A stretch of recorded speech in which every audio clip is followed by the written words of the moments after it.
gaming in 2026 is completely broken. Because somehow, people are literally running PS3, PS4, PS5, Nintendo Switch, Wii U, and even PC games like GTA 5 on Android phones. Not cloud gaming, not fake streaming, actual emulation. And the craziest part?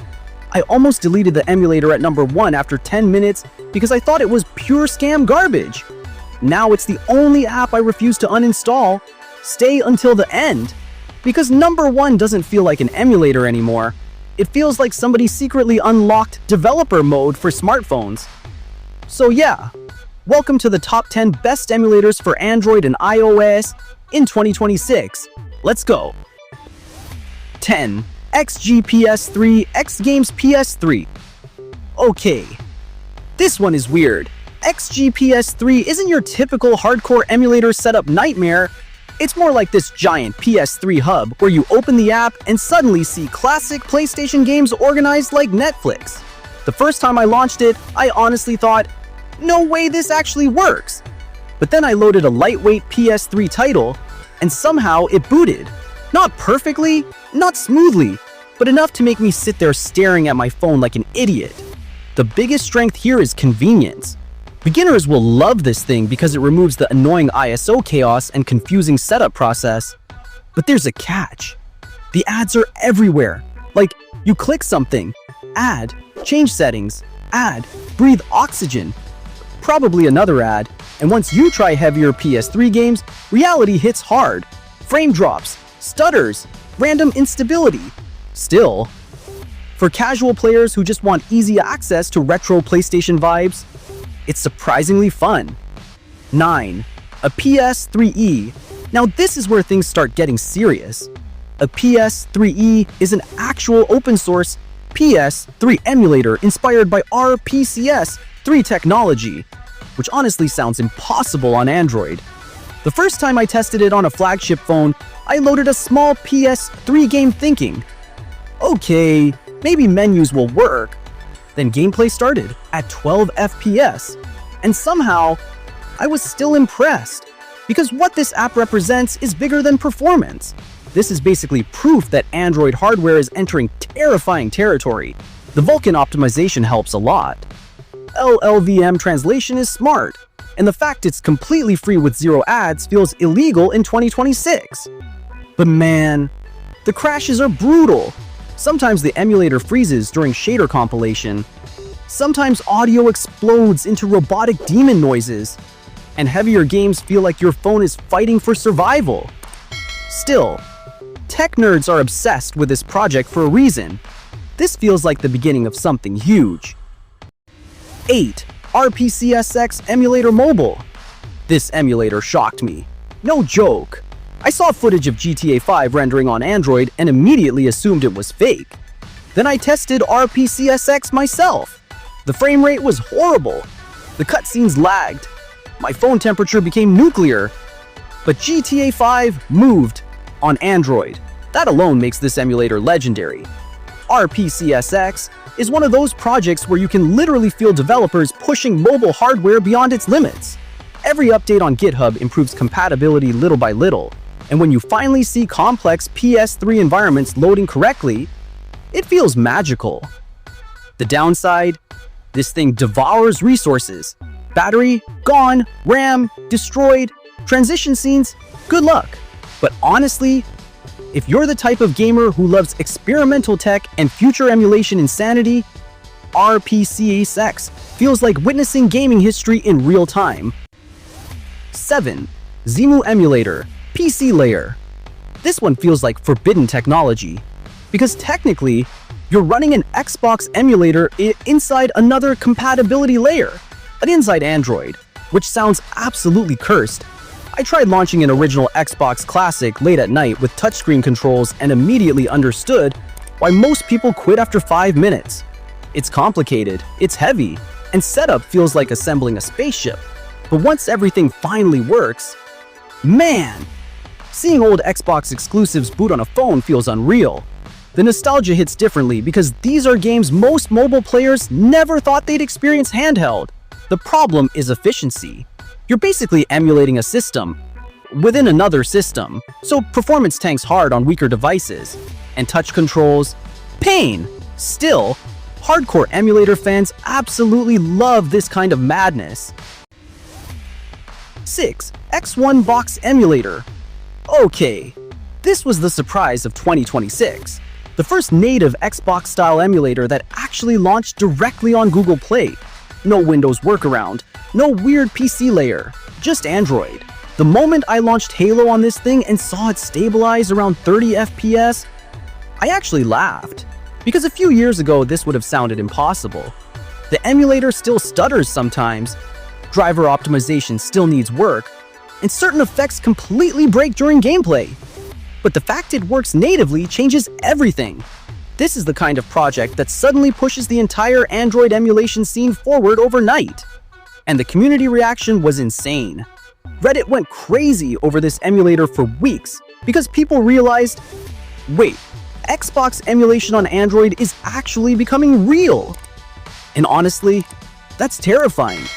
We're halfway through, and trust me, the top 5 emulators are on a completely different level. This is where phones stop acting like phones and start acting like portable gaming PCs. 5. Wii U emulator, Simu Android. I still can't believe this exists. The first time I booted Zelda, Breath of the Wild, on a phone using Simu Android, I just stood there rotating the camera for like 2 minutes because visually, it looked insane. The lighting, the art style, the scale, it genuinely felt like cheating reality. And what makes this emulator special is how immersive the Wii U experience feels on mobile. The gamepad touch integration actually works surprisingly well once you tweak controls correctly, but the emulator definitely has issues. Textures randomly disappear sometimes, graphical glitches pop up during larger scenes, and shader compilation can still hitch during exploration. Yet somehow, when everything aligns, you forget you're playing on a phone, and that's the scary part. 4. GameHub. Not every great emulator experience is about raw power. GameHub wins because it makes your entire setup feel clean.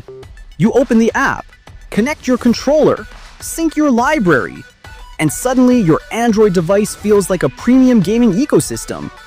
This app is basically the anti-headache solution for emulation fans. Instead of juggling 10 different launchers and folders, everything feels organized and smooth. I especially love the visual design here. Browsing games inside GameHub genuinely feels modern and console-like. But yeah, storage becomes a nightmare fast. Once you start managing PC titles, console ROMs, shaders, save files, textures, your phone space disappears instantly. Still, for players who hate complicated emulator setups, GameHub feels like heaven. 3. Aiden Emulator. This emulator had one of the biggest glow-ups I've ever seen. Early versions were rough, random crashes, performance spikes, broken games, but then the massive 2.0 update dropped, and suddenly Eden became terrifyingly good. I tested Luigi's Mansion 3 after the update, and the difference was immediate. The shader stutter was massively reduced, loading became smoother, and Vulkan Workers boosted Snapdragon performance hard. Some Switch games now genuinely feel console quality on flagship Android devices. That's insane. The auto-updater feature is also underrated because most people are tired of manually installing emulator patches every week. But there's one problem: heat. This emulator turns your phone into a toaster if aggressive VM mode is enabled. Still, the community absolutely loves Eden right now because stability improves so much. And honestly, it deserves the hype.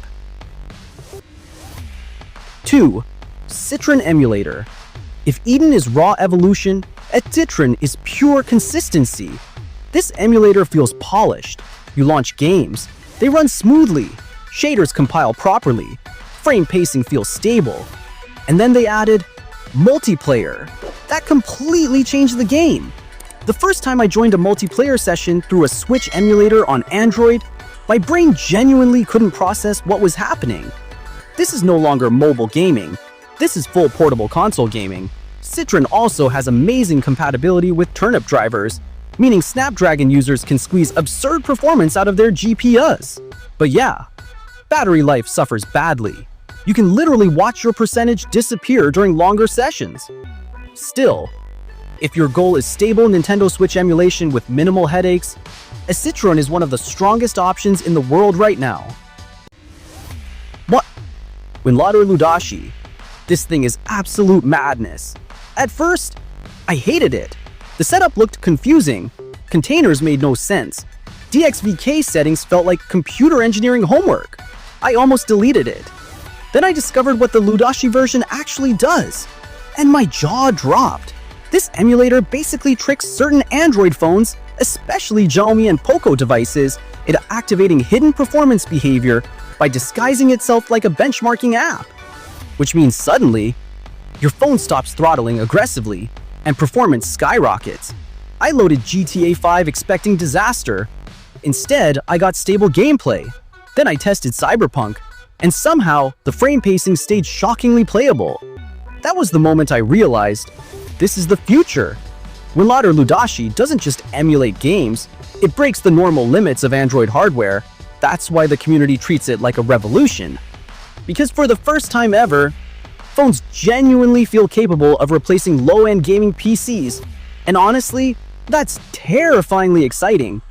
So now I need to know, which emulator shocked you the most in 2026? And what game would you actually try first on your phone? Drop it in the comments. And if you want more insane Android gaming discoveries before everyone else finds them, subscribe right now, because mobile gaming in 2026 is evolving way too fast. And trust me, we've only seen the beginning. This was your brother Uzomac. I'll see you in the next video, and definitely with a brand new games. Peace out.